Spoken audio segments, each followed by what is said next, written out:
As a service provider, I would say first would be the SLA. When it comes under account management, it comes under implementation, migration, then BAU. Right. And so what are the most common challenges you faced? The data. And what you do with the data? You dump it. Yeah, exactly. So welcome back, episode 13. This evening on the InfoMatters podcast, of course, we have our guest who we shall introduce to you in the coming moments. Daniel, the business of the podcast. The business. Yes. Welcome back, Kenny. Thank you. Welcome back to the guest who Good to is see not you. introduced Exactly. He's over here somewhere. yet. As always, thank you to all of you out there who tune into this show. We've seen a lot more subscribers, so you know what to do. You subscribe, you ring the bell. And as you know, we're sponsored by, or we're powered by, Xtelligence.com for all of those things IT worldly. Yep. For those interested to get into the field, which is this week we've actually placed two people based on our last show within the same industry, the digital transformation. So thanks to thanks to Stuart for coming on that. Absolutely. But this week we're happy to be sponsored by another partner, Swaggy. Swaggy is the latest in food delivery in Prague, and there'll be more information coming soon, so just watch the box below. Exactly. Anyway, less from me and more from them. Exactly. So Kenny, would you like to introduce our guest this week? Yes, I will. Introducing, this is Partha, who joins us from the wider parts of Prague. Welcome, Partha. Absolutely. And have we established if we know Partha? We do. Now, okay. I know Partha from quite a few years back when I was working for 6-7 years. Yeah. Now, of course, in the secret bunker, we don't always give away the locations for security reasons. But we're actually on the back of his yacht. Took us ages to re-establish this. Exactly.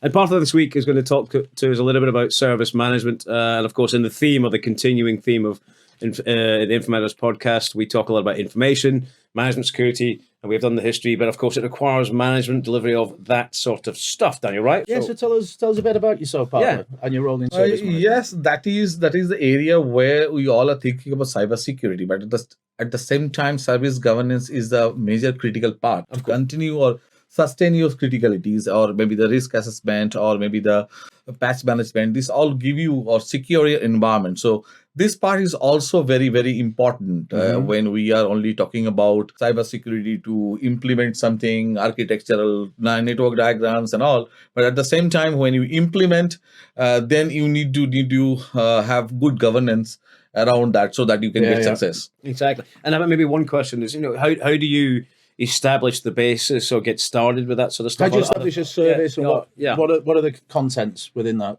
Yeah, that's a good one. When you are right, when you are going to have a managed service model, because there are a couple of things would be when would be managed service, there will be body shopping, there will be project wise. I'm just referring to the managed services when you had to understand about the customer requirement, the pain area, pain areas. Here you have to suggest your partner very, very diplomatically or in an organized way that if you are heavily focused on engineering, you should have some kind of body shopping, right? And if it is only BAU, probably we can go with a fixed price contract, or maybe we can go for some SLA based, ticket based contract. So that depends on the requirement of the customer. I see. But if you are focusing more towards engineering, and then you can come to the service delivery, that would be the good approach where I would think.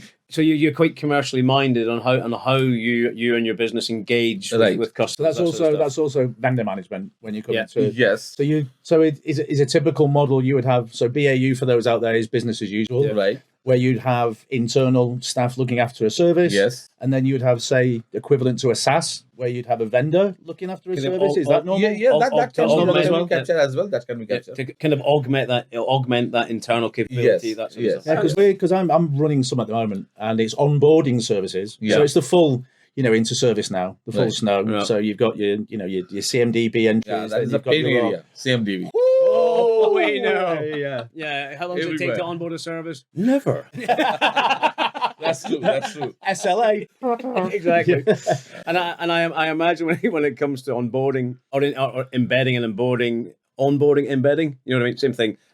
These sort of, so you've taken the customer requirements, and you're going to onboard them into the ServiceNow or the ServiceNow equivalent used to use. It's IT pretty much service desk. HP service desk, wasn't it? Desk, and that was just as hideous, frankly. It's pretty much all snow. But now service desk is almost automated. Any kind of Yeah, monitoring like you're tools gonna and an ITSI, it's all automated. So it's a good thing that people are thinking that if we are going for automation and all, there will be reduction of jobs. I'm ensuring you that is not the case. It's not. No. You're It's not you're the going case. to tell her there's some AI coming and that we're all screwed. Yes, quantum AI, that is the area probably all the organizations are looking for. Yeah. And yes, everywhere, not only HCL, everywhere they are working on something, but very, very solid proof wise, any technology or tool, probably we are not able to go into that zone yet. I see. And I guess to measure or to get an early measurement of the, I guess, the onboarding or the benefits, there's some sort of KPIs that you can establish, and whether that's, we're onboarding, if it's projects running, you're doing X number of apps per month, per year, Deliverables and all. that sort of stuff. Yeah. And there's a lot of,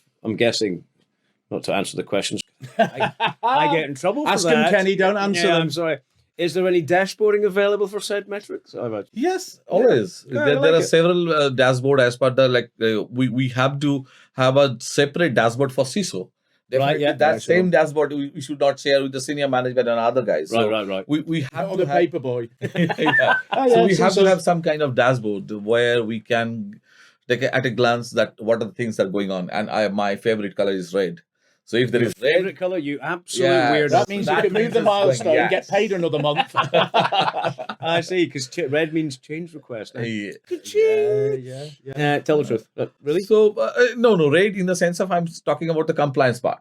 So if it is not complying, that means there is an issue, and we have to investigate and we have to work. But if it is everyday green, that means you are not able to get continual improvement in this area. Sure. And I would always get a little bit suspicious if everything's green. I'm red. Life's just not that I'm way, red. right? I'm red team. That's why notifications go off in the evening. Yeah, absolutely. And I would be suspicious if I saw things being green continually, because Correct. 1, zero opportunity for improvement or being more secure.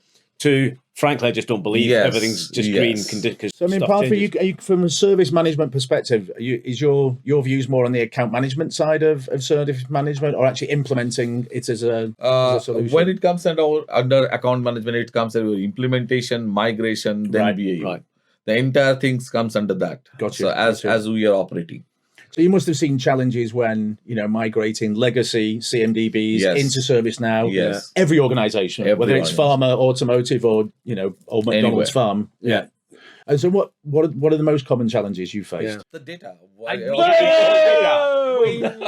what you do with the data? You dump it. Yes. Every time that exercise is really painful. If it's Never not, clean data. If it's not obvious, the theme is always data quality, right? Yeah. And it's always a lack of. Yeah. Doesn't matter if all of these our podcasts, the shows have come down to cybersecurity or diversity. It's always data. Always data. Always data. Exactly. And I imagine when you have to school, and you talked earlier of being what was the word choice you used? You have diplomatic.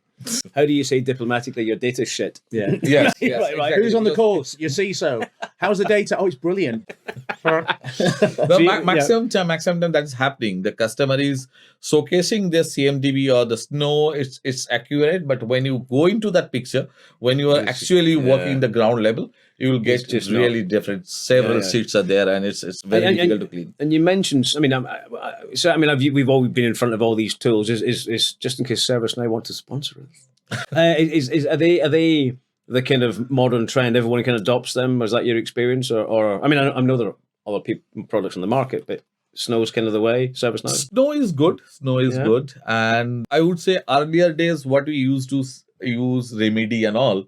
Snow is far better than that, and definitely there are some steps or there are some areas of improvement, and which we can always alter, right? As per our customer requirement, we can do that. There's a lot of modules, isn't there? It's modules you can change, you can modify as per the customer. It's not necessarily that. The best part is that you can customize or you can tailor that. So that is the thing we should look for. We just had a freeze today saying you're not getting paid because we're integrating Workday. I'm like, fuck.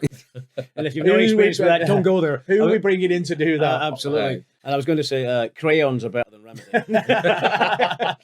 that smoking fire over there? yeah. Here's an email.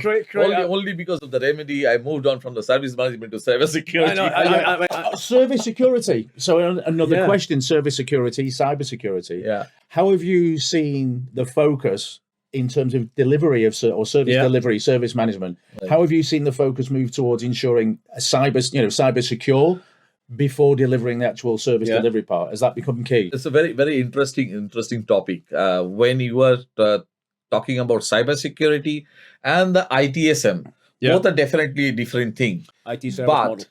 But if your ITSM is not up to the mark, or I would say it's not capable to cater your requirement, then your cybersecurity implementation or maybe the operation is going to fail. I see. Because it has to be there. Yeah, because governance part has to be there. Yeah. So, and also cybersecurity, everybody is talking about technology. It's a habit.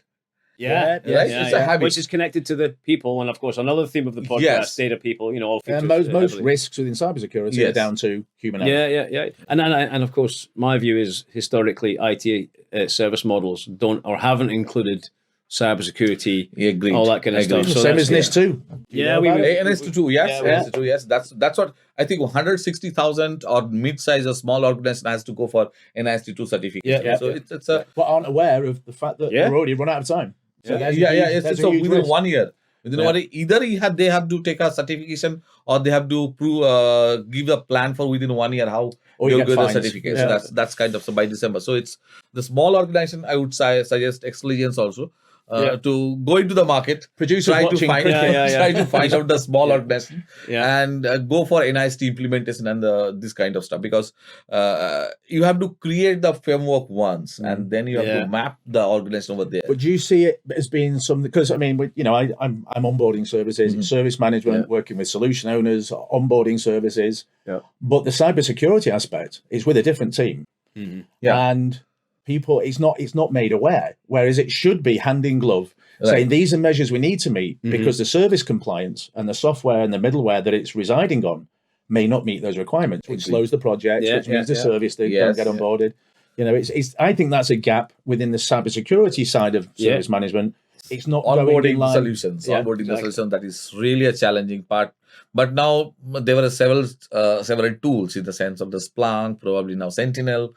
This all helps you to reduce that kind of gap. Right. But and are those products and services evolving fast enough? Yes. They are. Yes. Okay. Yeah, I think Sentinel is the one of the thing. It's growing like anything. Sentinel's Microsoft. Microsoft Splunk just bought by Cisco or just completed some weeks ago. I think they have Cisco. I think acquired. I mean, it's their data lake. Splunk was a data lake product acquired by Cisco because, well, as you can imagine, Cisco's got a bunch of products. They've got better names, haven't they? Sentinel, Splunk. Yeah. Take the L out of Splunk and you've got fun. If you misspell that, you're in a world of trouble, right? Especially when you're talking to the CISO. Mistype. Yeah, covered in Splunk. Ask me about the days I missed the O out of count. Let's moving on. Well, installed in Splunk. Well, exactly. Double whammy. And I imagine if you're aggregating all of your critical data or your kind of crown jewel data into one system, you got to secure that, right? So so you've got all your server data, all your people data, all your service data, your people, your owners. There must be measures required to secure that, because it eventually becomes this crown jewel, right? Data classification. So you have to do correctly your data classifications. Then only you can able to monitor or measure that things. I see. And that's why the DLP is one of the very critical data loss prevention. Sorry. So if you are not able to classify your data, you cannot protect that. You can't control where it should be. Yes. I see. So everywhere, absolutely.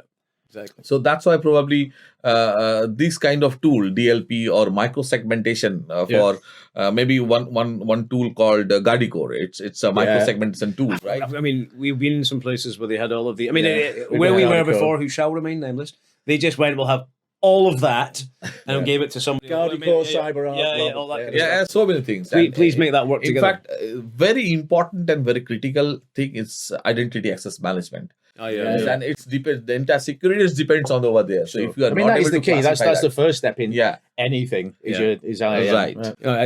Controlling kind of the RBAC's model of role-based access I forget what the acronym Yes. means. Hi, I'm Bob the Squealer. Can I come in? Yeah, No. yeah. You don't need access to this. You get the point, Yeah, right? of course. Whereas everyone assumes that to do their job, they need to be God, Right. which is very rarely the case. And I did some work in CyberArk and privileged account management, Yes. which is part of the access identity management. Right. Massive overlaps amongst, I guess, all of these tools. And thinking of all the masses of work that goes down, I imagine these are multi-year efforts, so they mature over time. Do they ever end? I think change is the only constant thing. Yeah. Well, that was a nice get out, wasn't it? Yeah. Pause. There's nothing. Change. There's nothing. Well done, Pat. Yeah. There's nothing constant but change. Yes. Yeah. So That's that's why true, that's true. every way you can change the inter thinking, our module, whatever the deliverables, everything has been changed. Yeah. Post COVID, earlier we used to enjoy our traveling, so go to the Yeah. company money and go here and there, enjoy a few days, having some You mean work hard? exactly work Work hard, hard, golf. 24/7. Yeah, and exactly. duty. Analysis, food. But now everything is Mouse jiggle. Busted. Oh, Yeah. damn. Yeah. Should probably beep that. Exactly. And so I guess just evolving the conversation, your day-to-day role once you've started these processes of onboarding and customer engagement. What does your standard day look like? Customer key. We Yeah, not spoken sorry, about yeah, that. exactly. standard day. I think, Is there such a thing? standard day. I don't think that we have any standard day. No. So every day is a new day. Every day is a new challenges what we are facing. So different kind of incident every day we are encountering. At the same time, the challenge in the SLAs, KPIs, and top of that PNL. Yeah. And that Yeah, but is- what I heard is Partha has a gin habit. Yeah, like the rest of us. Yeah, Stress so- and BS, right? Yeah. But no, So of course. every day I can't say that I'm going to office, maybe sending some 50 mails, doing some dashboard. Probably I can't explain my day-to-day activities. And actually, one of the questions I was asked today by a senior stakeholder was, do I currently feel in control? Now, Answer? well, for the most part, yeah. Today, absolutely not. Nothing went right, and there was escalation. I mean, do you feel like you've got your arms around most of the things that you're asked? Because it's a lot of vulnerability management, possibly crisis management, risk management, that sort of stuff. Do you feel in control a lot of the time? We are trying to be proactive towards cybersecurity threats and all, but still, if you see, I'm not taking any name of the pharmaceutical organization. Most of the pharmaceutical organizations, you can see more than million vulnerabilities are open. Yeah. Wow. So it's a scary part, right? Yeah. But that is a normal thing for all the major Like any day, any big organization. You will have. But yeah, you look at a Splunk So, dashboard and it's... You have to very been a while, carefully been a while, take the been a while. decisions. You have to very carefully take the decision that which vulnerability has to be. There is a potential threat to be. Immediate problem, threat, yeah. kind And- of stuff, and you have to take a calculative risk. Yeah, And so you have it's a to- kind of targeted approach. Yes, Okay, exploitation. Can you exploit it? Right, Right. Or can it be exploited? So that kind of stuff, and also same time you need to ensure that the critical vulnerabilities or the zero-day vulnerabilities that has to be there. We have to implement, and rest maybe we can think through what can be done. But if I say that we are able to 100% secure our environment. As a cybersecurity professional, I'm sorry to say, and it's the same on me. We are not. We did have a guest kind of early in our podcast series where he was an advocate, Tony from Goldilock, where I am an advocate of disconnection because it's the only and ultimate protection. However, it's not convenient. They've come up with a product. Basically, a big pair of scissors in the data center. Yeah. They've come up with a very elaborate way of disconnecting stuff selectively and that sort of stuff, and it makes sense. It has very defined applications. However, generally, we've become video aware, and that everything can be connected and protected when it's connected, but that doesn't provide the absolute protection, right? So you can't hack air, right? That's the best way to do it. So, You mentioned before automation. yeah. Tell us more. Yeah, Is your job safe? Job safe, yes, job safe. Okay, good. And if you are able to make your customer happy, customer will make you happy. So automation is the area where, for instance, just a simple example I'm giving you, Qualys everyday health check. Qualys scanning. So then you need to think how to make it automate so that every day it will do. So there you can avoid your human error as well. And at Good point. the same time, you are ensuring that everyday patches are going in, Yeah, not yeah, let's yeah. say 8 o'clock, 9 o'clock as per your schedule. Yeah. Right? So you're kind of driving out efficiencies in the resourcing Yes. you have, be that human resources or Yes, technical yes. resources. Oh, was it the 7 layers of cybersecurity? Yeah, We discussed that on the first. First a second, I think. Yeah, Actually, with Joel, Joel, yeah, So exactly. Joel was on. Joel was on. Joe's won a few times, and so you generally feel this automation brings some efficiencies, but and if we add that to AI, it doesn't make you fearful. No, I would say AI will not give us that much challenges. I was going to say, how does AI function within service management? Yeah, good question. That can be implemented in your monitoring. It can be Right. implemented in your yeah. incident when the incident coming several times you can see false alert. So it's more Right. true false. So behavioral. that can be elevated as well. Or learning from false So positives. it's more Yes, behavioral yes. learning of the Yeah. activities within logs and data. Right. Yeah. And the data monitoring. Sure. And probably you can see some log monitoring if there is any Yeah. challenges that can be flagged from the AI. That kind Yeah. of stuff can be done very, very. So, Yeah, so it UFT learning. doesn't pose the risk to the human resource. It augments that and allows for better decision making. Augment always gets me that. I'm thinking of something else. So curious. Exactly. So many things. Exactly. I mean, absolutely. So many things. Everyone's brains go. Exactly. And of course, one other question, of course, is moving forward with the adoption of AI growing and growing, but then of course the elevation in cyber risk. Is there, what can companies do to prepare themselves? Is it having everything in the same pot? Is there a little bit more segregation in data and networks, dare we say, or? Nowadays, people have started thinking very I would say very proactive way. For instance, we have Qualys or maybe the Splunk. Yeah. Right. What can be done in the Splunk so that it can give you the entire environment is more safe, right? Right. So they started. In fact, I'll give you one. I'm not taking the tool name for data masking. Yeah. So in data masking, there are multiple tools you have to use for as a license. I think more than several crores every year. But similar kind of tool can be developed, which probably we can work, which will save your yearly renewal cost, as well as we can implement AI so that your human intervention can be reduced. So that is also one area where we are working on, and very soon probably will come out with something. I'm not giving you more details over there. Come on, He's going to spill the beans. And of But course, that makes total. I mean, data masking was a big thing when we were working together back in the same environment. absolutely, yeah. And it was, how to do it more effectively. But that's 4 years ago, and in 4 years, AI has gone from zero to hero. Absolutely. Yes, To the fact that you're using it on your telephone or writing your thesis. Don't do that. Yeah. No, interesting part. All the small Plagiarism. companies, they're getting acquired by the big companies. Yeah. Yeah. So the choice is reducing for bigger vendors or bigger. So there are few organizations, they have not invested in the vaccine, right? Yeah. They acquired the small companies. I see. Yeah. So that is, they are thinking the way how to get more profit or maybe less of innovation. Yeah, less already monopolize. Yeah, for sure. Yeah, exactly. And I bet surely when it comes to the investment in these big tools and the investment in these platforms, the cost It's goes huge. north, Yeah. right? I mean, And at what point do you accept that cost, or what point do you see That you have to balance. You have to balance. Right. I mean, you remember, Kenny, you met ages ago when we did the biggest, migration. Yeah.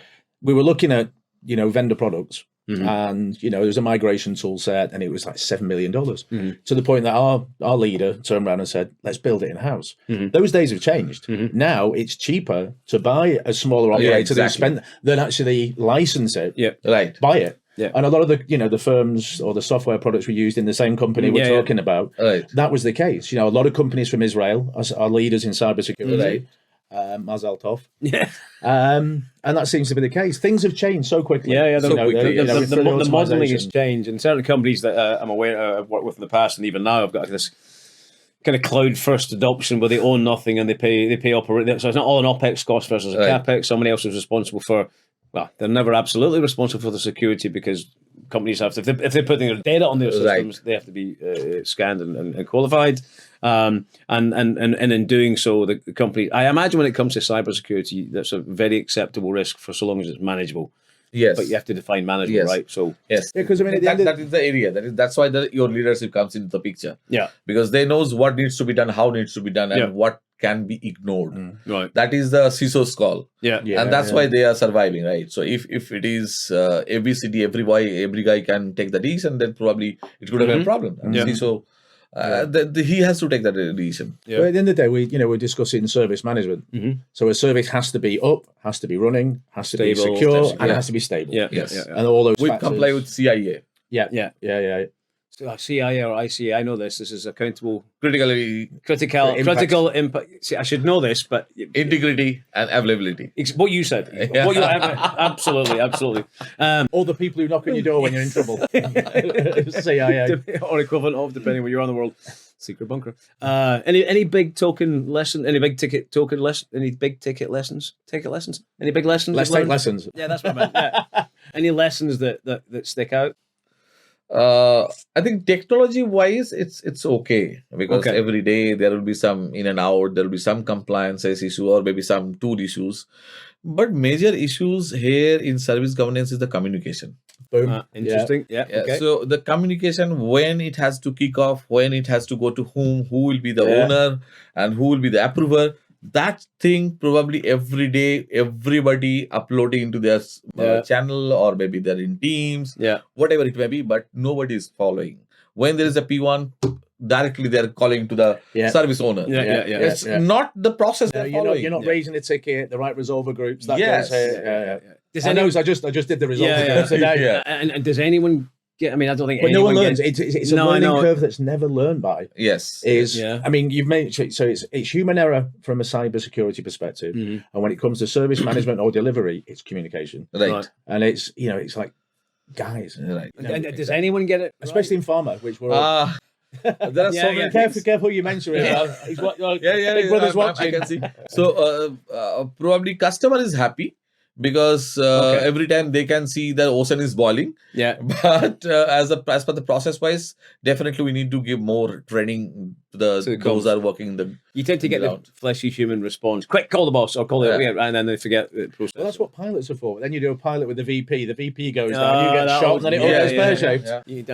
We've all been there. Danny's a bit butt sore under the bus. The number 330 bus came 5 times in one day. You're like, oh. Yeah, we've all ended up under the proverbial. And it all boiled down to communication. Yeah, I was going to say. Even if the tools you're given are the best tools, if you communicate it ineffectively, you don't just open yourselves up to cyber threats, but you're opening the organisation up to fail. Exactly. And that's one of the big keys. I guess in terms of summary, if there was 3 things, I mean, I mean, if any company's looking at renewing, adopting different technology, or seeking to get better at service management, it What's sounds your like advice, what are the 3 things they could do?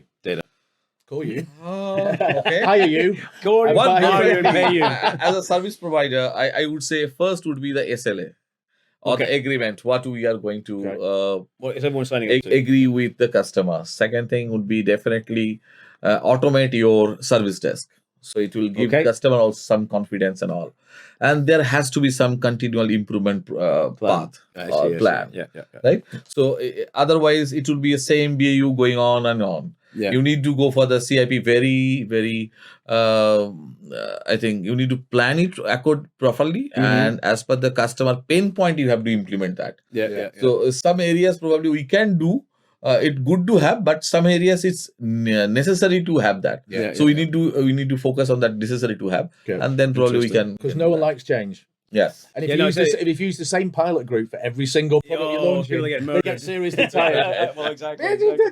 I was going to say, who wants change? Me. Who wants to change? Exactly. And that's 17 new laptops. I was going to say, and kind of my experience with, particularly when people start adopting or looking for an outsourced partner or looking to make changes, it's usually at the point where the effort to make things better internally is greater than the skills or the availability of the resources they have. So and actually having external influence and skills can be better because you guys that specialize is a good point. Which is sometimes people are thinking body shopping may not be the good practice, but honestly, if you can have a couple of body shopping in your team, and they are mainly focused on engineering rather than your operation, you can manage your entire operation very well. Yeah, because you find that solution owners tend to try and get too technical. As opposed to doing what they're supposed to do. Right. That's managing the solution. Stability, not designing it, right. not the architect, but they're all trying to get too busy. Yeah. Which I'm finding now. You know, we're bringing in more resources to take away the necessity or the feeling that they should do everything. Yeah, I see. It's like, no, guys, we're onboarding your service, a new service, and you're there to manage it. So we need your criteria and documentation in place and approved. Agreed. Yeah. But the architectural sides and the engineering side, you tell us what's needed, we will build it, and we provide it. Yeah. And that's kind of a learning curve that I'm going through at the moment. Yes. Is we're trying to help you. Yeah. You know, help us by standing back and do it, and letting them genuinely manage a service, as opposed to all the kind of deeper details, that sort of stuff. Partha, rounding up, we always get a big clock on the wall that tells us, we are towards the end of our quality time together. So I think we've learned today that service management is embedded in most people are doing it. They might be doing it, they would say, badly. They could always improve upon it. Yeah. If I summarize the right choice of technology, right choice of deciding what you want to do. Sorry, other way around. Deciding what you want to monitor, and then having the right tools to do that. And dare we say, then having the continuous improvement plan to maintain or better themselves. Yeah, wonderful. I just summarised him, and I'm going to get shot. Again, as we always round up, thanks again, Partha, Kenny. It's been brilliant. As I mentioned, this week we're sponsored by Swaggy. Yeah.